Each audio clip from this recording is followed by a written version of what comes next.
let's talk about the pancreas. So the pancreas,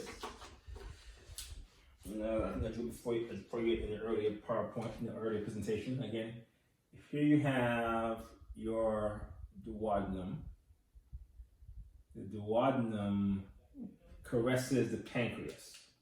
And here is your pancreas. The tail, a body, and the head up here, okay? And you have your main duct, the pancreas, comes in and will release stuff into the major and into the minor duodenal papilla of the duodenum. And so what the pancreas releases into the duodenum, that's called your pancreatic juice. Okay, that juice is made at about 1,200 to 1,500 mLs per day of juice is made by the pancreas and pushed into the duodenum. And in this juice, you have enzymes. So the juice contains sodium bicarbonate, and this you need to neutralize the acidic chyme that just came from the stomach. Remember the stomach is at a very low pH of about 0.8. So when that comes in, that chyme coming in is very acidic. So right away you want to put in some bicarbonate there to neutralize the acidity of the chyme coming in. Okay, that's what this is for. In this case, your sodium bicarbonate would combine with the HCl, right, to produce NaCl, Na plus a Cl, and then carbonic acid. And thereby you're getting rid of the HCl, which is very acidic. So, and you also then make enzymes, digestive enzymes, and we're going to hit that part next. To look at the enzymes that are made by the pancreas and released into the duodenum. Let's go there.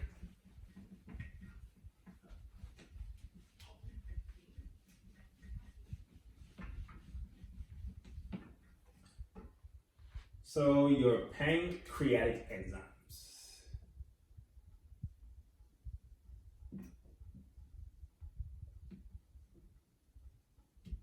And you begin with an enzyme called trypsinogen. Trypsinogen is an inactive form. Whenever you see ogen, it's inactive. Usually you have inactive form of enzymes if those enzymes break down proteins. You want them to stay inactive and only activate them when appropriate. Otherwise, they'll destroy the body. So your trypsinogen is converted into its active form called trypsin by an enzyme called enterokinase, which is made by your duodenum. So cells in your duodenum would make. So remember that this is released into the duodenum, right, by the main pancreatic duct, and then right away this enterokinase is waiting for it to activate it with trypsin, and then trypsin can furthermore, once it's activated, can then feed back to activate more trypsin. Okay, we call that autocatalysis, meaning once you've made some trypsin, that trypsin can activate more trypsinogen into trypsin. All right. You also make, by the way, so trypsin breaks down proteins. Its targets are proteins to break them down into amino acids.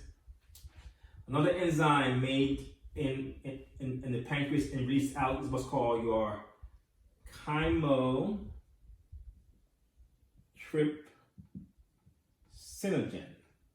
And chymotrypsinogen is again, so this is made in an inactive form. Once it's in your duodenum, then it's converted into chymotrypsin, which is an active form again, which breaks down proteins for you.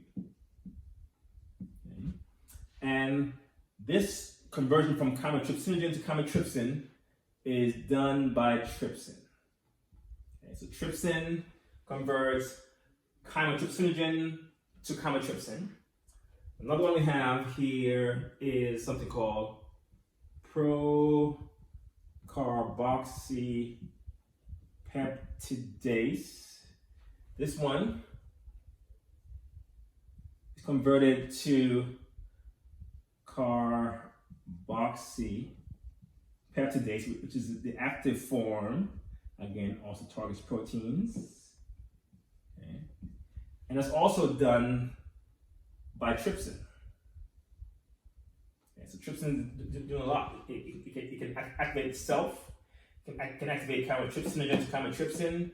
You can activate procarboxypeptidase to carboxypeptidase. Let's continue. So you also have another enzyme called Phospholipase.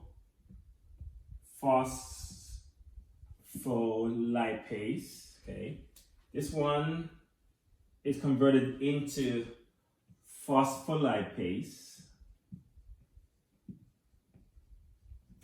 Again, also by trypsin. Okay, and your phospholipase is remember your phospholipids. So this phospholipase it targets phospholipids. If you recall, your phospholipids are made up of glycerol plus a phosphate group plus 2 fatty acids, right? That's a phospholipid. So this enzyme will break off these things, break off the fatty acids from phospholipid. So it's called phospholipase, okay? And we have another enzyme. We also have an enzyme, so it's 1, 2, 3, 4, another enzyme that's made here. Let me erase some stuff here.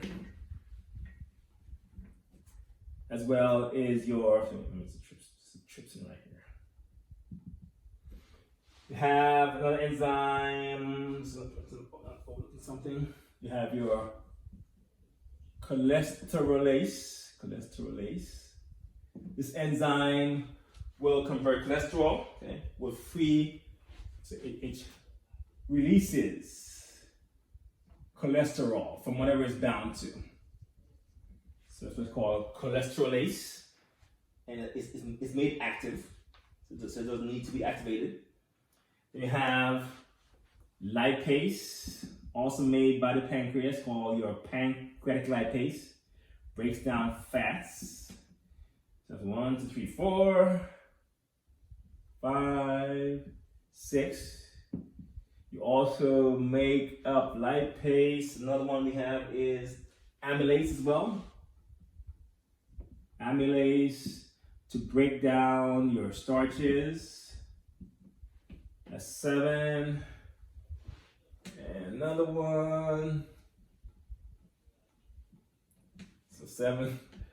And you also have your ribonuclease, which breaks down RNA into individual RNA nucleotides.